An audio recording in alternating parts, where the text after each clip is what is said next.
The mountains had always been an irresistible invitation for those seeking solitude and adventure. Towering peaks, dense forests, and an almost eerie silence made them feel like a world apart, untouched by time or civilization. It was the perfect escape for a group of 4 friends who craved a break from their mundane routines. They wanted to disconnect from the noise of the city and spend a weekend in a remote cabin, far away from everything, surrounded only by the untamed wilderness. The road leading to the cabin was narrow and winding, cutting through hills and crossing small streams. The car moved slowly, the trees thickening as they ascended, blocking much of the sunlight. By the time they reached the cabin, the sky was tinged with hues of orange, casting long shadows across the land. The cabin was exactly as described in the listing, rustic yet well-maintained. Built with dark, weathered logs, it had a modest porch and large windows that reflected the fading light of the evening. But something felt off about the place. Perhaps it was the unsettling silence. Despite the proximity of the forest, there were no birds singing, no wind rustling the leaves. The air felt unnaturally still. As they stepped out of the car, a chill breeze swept through, an unexpected cold for that time of year. "Beautiful place," one of them remarked, forcing a smile. "Yeah. But doesn't it feel strange here?" another friend responded, scanning the surroundings with a puzzled look. They shrugged off the unsettling sensation and went inside. The interior was simple, with rustic furniture and a large stone fireplace dominating the living room. A wooden staircase led to the upper floor. The floorboards creaked slightly under their feet, and the smell of aged wood filled the air. Everything appeared normal, almost too normal. After unpacking their bags and lighting the fireplace, the night quickly descended. With it came a fierce wind, causing the windows to rattle. They gathered around the fire, chatting and laughing, trying to enjoy the quiet solitude. But as they spoke, a distinct sound interrupted their conversation, a sharp crack coming from upstairs. They exchanged uneasy glances. "Probably just the wind," one of them said, attempting to sound casual. But the wind couldn't make the floorboards creak. Deciding to ignore the noise, they continued with their evening. After a few hours, the weight of fatigue settled in, and one by one, they drifted off to their respective rooms to sleep. When the last one, still awake, sat alone in the living room, he decided to check his phone. The fire had died down to glowing embers, and the only light came from the soft flicker of the dying flames. The silence was suffocating until it was shattered by something far more disturbing. Footsteps. Not just a creak, but slow, deliberate footsteps coming from upstairs. He froze, holding his breath, heart pounding in his chest. Trying to convince himself that it was all in his head, he grabbed his phone's flashlight and made his way up the stairs. The hallway was cold and dark, a chilling draft running through the narrow corridor. He opened the door to the first room but found nothing, just dust-covered furniture untouched for years.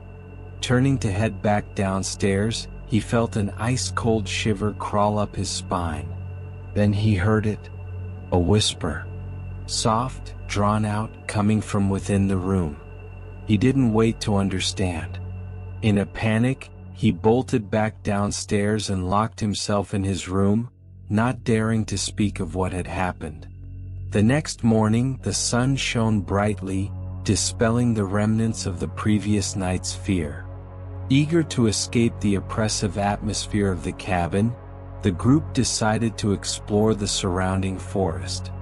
They trekked along narrow trails, leaping over streams and discovering strange rock formations along the way. Eventually, they came across an old, moss-covered well. "Who wants to find out if this well has a bottom?" one of them joked. "If you're brave enough, go ahead," another teased. But as they approached, a peculiar smell filled the air, damp, metallic, like rust or dried blood. The unease grew among them, and none of them lingered by the well for long.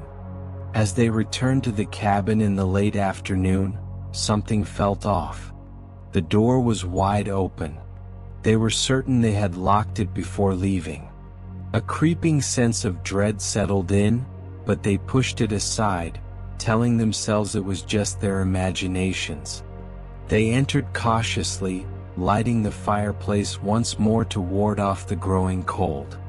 They tried to settle into their usual conversations, but a collective unease hung over them, the feeling that something wasn't quite right. And then, suddenly, one of the chairs in the kitchen moved on its own. A heavy silence fell over the room. One of them slowly stood up, making his way toward the chair. But before he could reach it, the lights flickered and then went out entirely. In the pitch-black darkness, they heard it, a heavy, labored breathing. It wasn't any of theirs. Two of the friends grabbed flashlights and hurried outside to check the circuit breaker, leaving the other two behind in the cabin. The forest around them seemed darker than before, pressing in closer, as if the trees themselves were watching. When they reached the breaker box, everything seemed normal. But before they could return to the cabin, they heard it, a faint whisper coming from the woods. Frozen, the flashlight trembled in one of their hands. Then, through the twisted trees, a pale figure appeared. Its eyes were black voids, its presence ancient and malevolent. They ran back to the cabin, panic flooding their every step. As soon as they entered, the others were already screaming. From above, heavy footsteps echoed on the floorboards. They weren't alone anymore.